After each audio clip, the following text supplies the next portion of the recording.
Hey everyone, Ivy Gaming here, and today we're playing Watcher of Realms. For today's video, we're going to talk a bit about this game, and yeah, this video is posted on a different channel for a reason.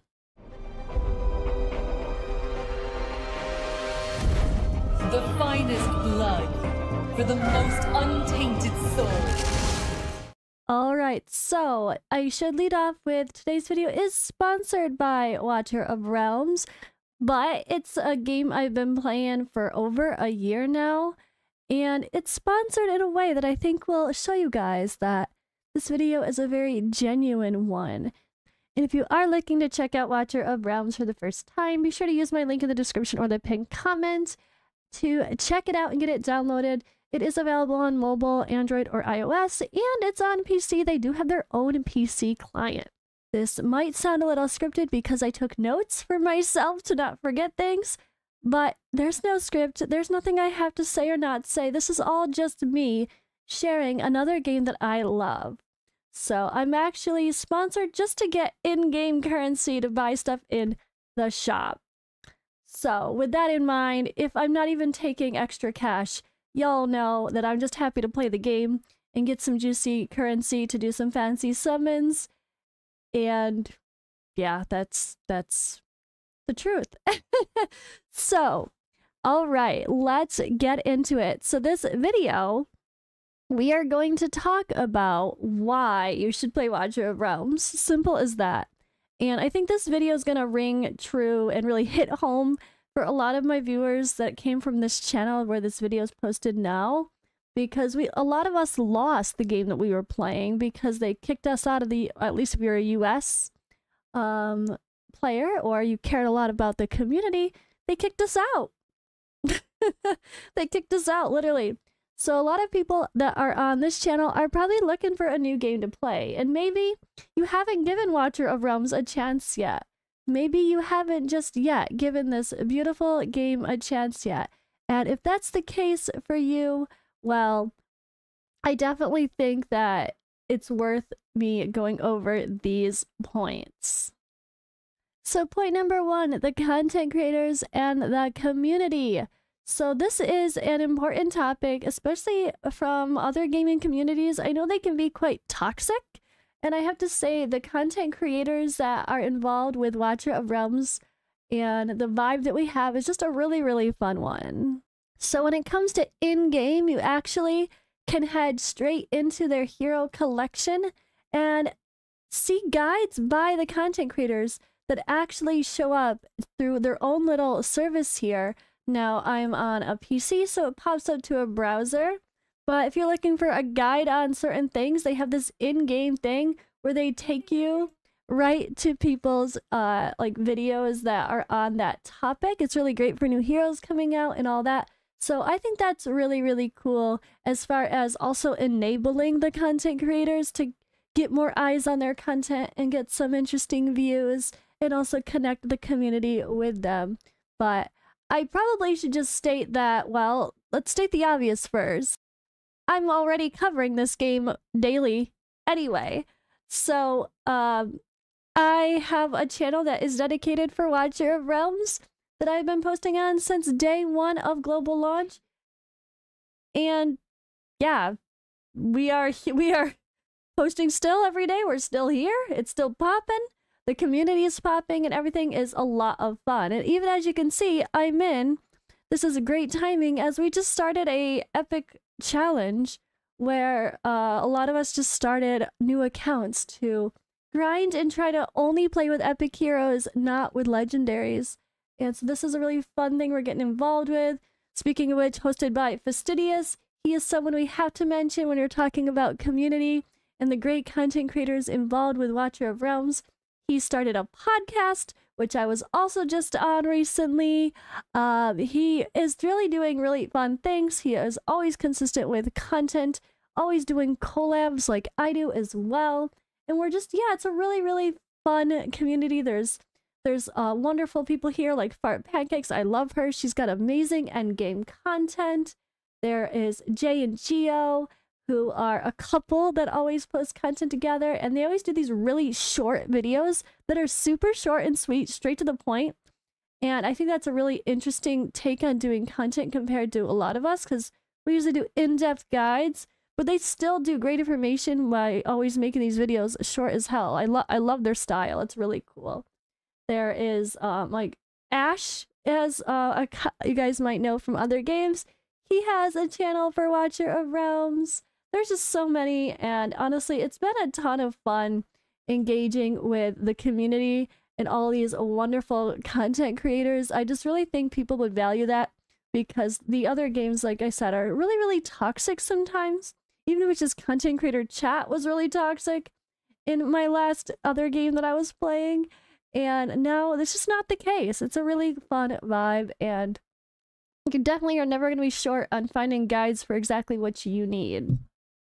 And speaking of guides for what you need, if you're a new player and you want to follow my journey with the new Epic Challenge, there will be a playlist added on my main homepage. You can check that out and follow the very early game stages of a brand new account, and that might be really helpful for everybody, so that will have its own special playlist.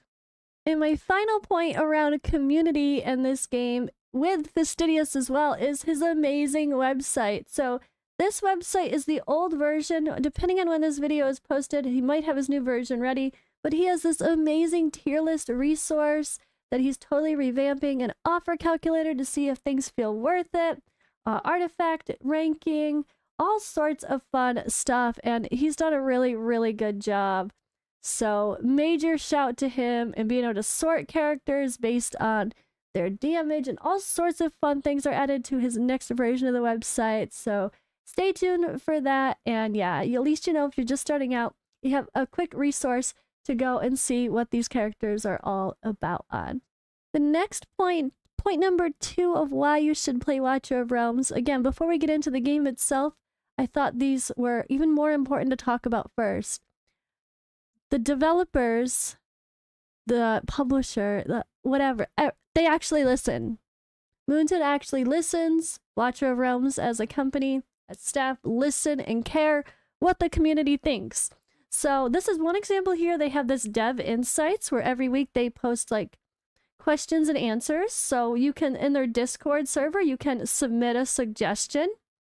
And then these suggestions are what become answered later for the Dev Insights. Obviously not all of them, but they pick some out and answer some as well. I really think that's an amazing, amazing value. Also, there is a separate server that's kind of the OG server called the Forerunner server. And sometimes they recruit for that. And they genuinely get feedback from the Forerunner server before most things even make it to global. It's not like other games that a lot of us come from, where they put out a massive update and they don't test it first and they don't care what people say about it. They just let it be. This game actually cares. Like, there's been a feature that was added related to the camp forever ago, and they've been adjusting it and changing it, and I don't think people love it, so they haven't even put it out on global yet. They haven't even put it out yet. They're still tweaking it, and that's really cool to see. Where they added a whole nother guild boss fight that's amazing, honestly. Really well done. And before they put it to global, there's been so many changes too. The actual fight itself, like, I could probably scroll up and find Titanic Ruins a ton of times, just showing all the changes that they've made over time before it even hit global. Also, as you can see here, there is communication. Look at this. This is a patch notes for that server. We know when things are happening. There's communication.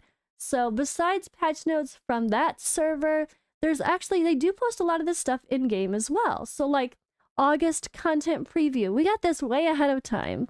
So we knew what was coming. There was going to be a new skin with the next dragon pass, like the battle pass. We're going to have Void Rift Epilogue released after the next update. There is new stages added for this special Void Rift, major updates to gear dungeons, all sorts of things that came along with this, I guess, it's not here anymore, is it? It's just, I really admire how they communicate. There's been times where they messed up and they fixed their mistakes. So one example is these events that we get. There was one for Brave Conquest, And they got rid of the two ancients in one of the events. Just one of the events. People freaked out. Maybe a little too much, but they freaked out. And within that same period, they gave everyone the two ancients that they would have gotten normally, and they promised to never change those rewards. Well, at least for now, not change those rewards, to revert them back to what they were before for future events. Like, it was just so crazy. I can't imagine. Like, how many times did another game that a lot of us come from change the summoning type event rewards to require more points and more points and more points every single time? And people complain about it every single time. Did they ever do anything good about it? No. But this company actually cares and responds to our feedback. And along with that, there's one final thing I gotta mention before we get into showing the actual gameplay is they've done these developer interviews. Like you can see here, I'm here with Fastidious and a developer. We're chatting about some great things to come. We did some Q&As as well. That was just a really cool thing, and they've done that with me and Fastidious. They did it with Ma Bucket, who was like the big guy for this game before. And it's, yeah, just really, really cool to see a company be willing to do like these developer interviews. But all right, now let's get on to point number 3 and actually really show the game. But I'm sorry, I wanted to take extra time to talk about the great side of things regarding the content creators, the community, and the company, because a lot of us come from pretty negative examples of that. So I think that's actually the most valuable part, even more so than the game itself being awesome. Well, we have to say, graphics are always a topic of conversation when it comes to our gacha games. Some people like that anime style, Asian style game. Some people don't. There's a lot of great, I loved all those kind of games, but not for everybody. Some people prefer a more realistic or fantasy style game as far as the graphics go, and this just nails it. This just nails it. This is an animation that you get when you summon the character, right? You can't do much better than that, am I right? It's just, this makes you feel like you just got something so amazing. And then it rolls right into her in your roster or on your summoning screen. But a lot of the characters do have these animations, not all of them. Hex is a really badass one. He's the Joker. He's got this really cool vibe and really fun video as well. But yeah, the actual character designs themselves are obviously really interesting, really high quality. They bring a little sex appeal for sure. Got some shaky tassels. We definitely have jiggle physics, which I have to mention because some people really like that. Some people don't. I get it, but you know what? I like it. I'm not gonna lie. I really like it, actually. I think it's really cool. Edril looks like classy, amazing archer, or you could have super sexy Nightwood Vixen Edril as well. So the graphics are really fun in that regard of these very sexy skins, but also kind of, I mean, she was still sexy before. This tatted crazy one here, or it's not tattoos, it's lace. I always think it's tattoos. It's so funny. But yeah, you've got really fancy skins that are really cool. You've got some simple ones that are fun, but bring something extra. You've got really gorgeous art with these character designs. It's just a beautiful game graphically, and I think that goes a long way. I also think they have a pretty good summoning animation, which matters, except for the ancients. The ancient summoning animation, which is the fancy summons, is really boring, and I think they need to change that because it's so boring. But this is cool, right? So when you don't, there's another way to tell when you get a legendary, which did not happen. That was just a rare. It's slightly different when you get an epic, and then yeah, a lot more. Obviously, the color purple or orange pops out if it's epic or legendary. But I think it's a pretty nice but simple summoning animation. So that's pretty cool for our different currencies. And yeah, lots of nice graphics, not only with the characters themselves, but I think the gameplay looks pretty solid too. It's not like super detailed because the characters are very small though. So like it's not going to have the impact of something up close and big character designs, but you can see the detail that really is in these characters. It's not like it's bad graphics by any means. So even the gameplay is really, really nice. All right, point number 4 is that this game is definitely new player and free-to-play or low-spend friendly. Very much so. So there's a lot of epics that are just as good, if not better, than some legendaries that play some really important roles. Like, she has such a cool kit. Maul is always someone I will tell to be someone's first 6-star hero. Not gonna lie, he's really, really good. And he brings AoE damage, he brings a piercing damage, he brings normal damage, not magic damage, but you can get magic damage from the mages. Dolores is like the best booster in the game, and she's an epic. Baron and Isolde and Oleg. Sorry, I just got all my gear off my heroes, so they're in weird places. But an Oleg here. Oleg you get for free when you play Void Rift. But all of those epics are better than most of the legendary tanks. Now, we have started to get some really strong tanks added to the game as well. So there are some really interesting ones. Crowdor is pretty cool. But really, you don't need those heroes. There's even some rares that can help boost. Like this character here, she's a crit damage booster. And you don't need, again, you don't need the legendaries to succeed. They just might make things a little bit easier. Or in some content, in order to do the hardest versions, you might really, really, really, really want an Elowen instead of a Medan. But you could still get by. And that's also the fun and why we're gonna do why we're doing this epic challenge that's going on now. To start using things that are not legendaries. But I should also, speaking of an epic and this game being free-to-play or low-spend friendly, on the low-spend side of things, which I mentioned in a video recently on my channel, is this character you can buy for a really cheap pack. Like a really cheap pack includes Iona plus some resources. I bought her on day 1 and I have no regrets for doing so. She is a mage that brings some AoE damage, and honestly, with the AoE damage that she brings, and being a mage, that's kind of what you need starting out. So I think that's something interesting too in this game is the learning curve, right? Starting out, it's very different. If you're used to turn-based games like Raid or Honkai Star Rail, or if you're used to like the other type of placement but more auto chess like Eternal Evolution or Dragonair Silent Gods, they're very different. The placements and stuff matter, but the learning curve in this game I think is very new player friendly. The tutorial is simple, but it's enough to figure it out, and it's not overly complicated to where if you just don't take the time to look at the details for a dungeon, for a whatever, that you're not going to figure it out on your own as well. And obviously the good part about a poppin' community, like I already mentioned, is we have guides. We have guides, we have suggestions, we have Discord, you can ask the questions, and that definitely helps as well. And my final thing on the note of it being free-to-play and new player friendly is the way that the summons work.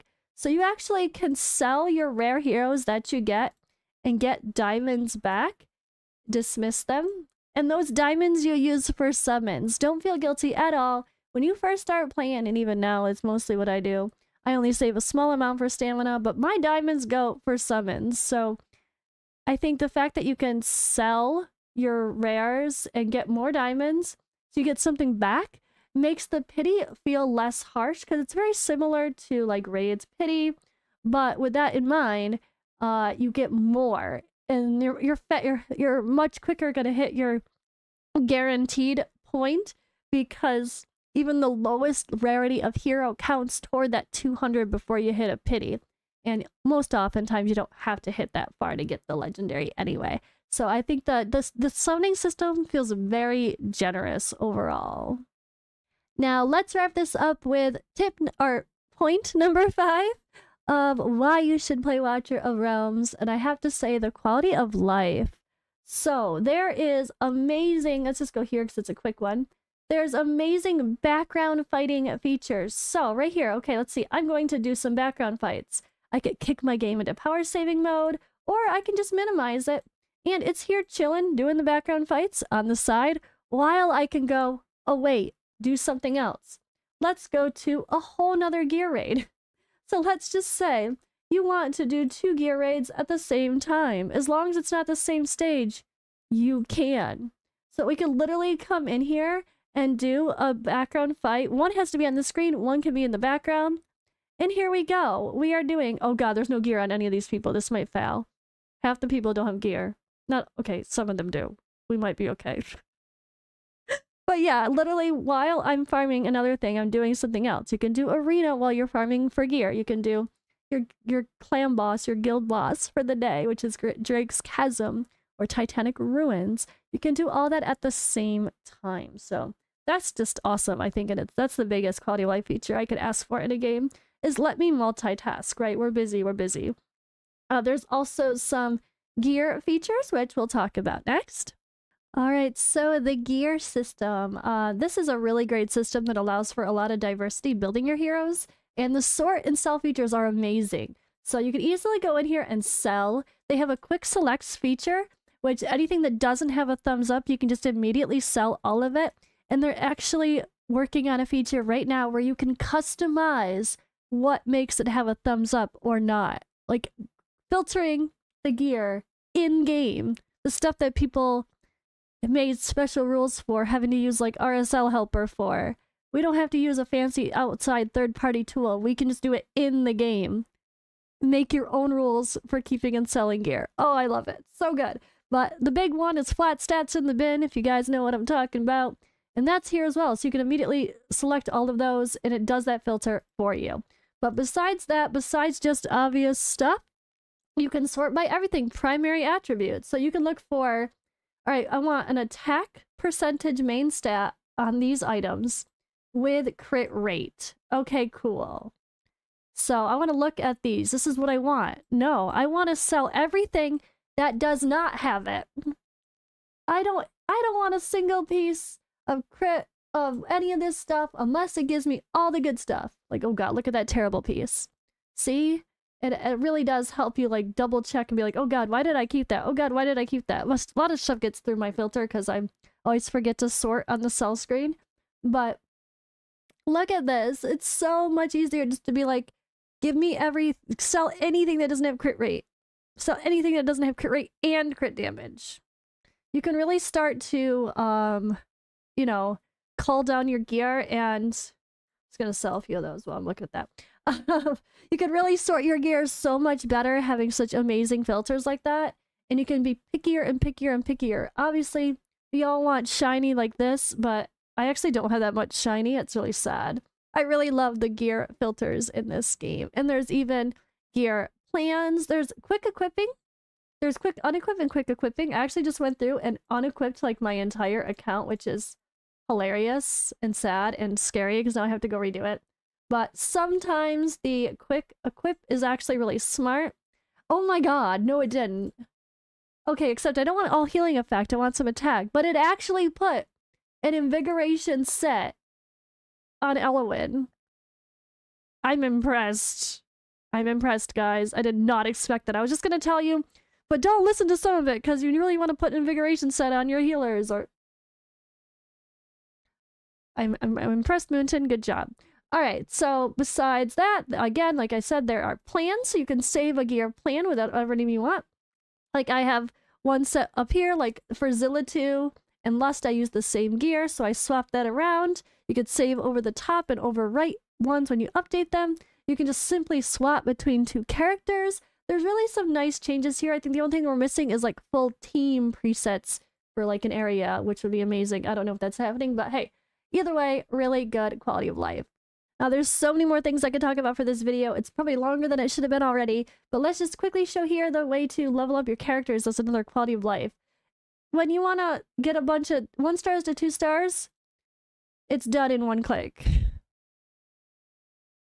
Boom. Okay, I did some dailies at the same time. All right, cool. Easy. Go back and forth. All right, I didn't mean to click that button. But yeah, done, done, done. 2 stars to 3 stars, done. Yes, I'll use the fusion heroes, done. 3 stars to 4 stars, done. Now, this little extra quick start feature where you don't have to manually say roll up, you can actually check the boxes. that does unlock after playing a bit of campaign, but not too much longer. So don't stress too much. It will happen for you if you're a new player and you don't see this. Don't worry, you will get it. But yeah, this is just amazing to make leveling up everything so much faster, to make your space so much easier. And speaking of space, I guess that I'll roll out of here mentioning when you do summons, if you run out of hero space, they have an overflow.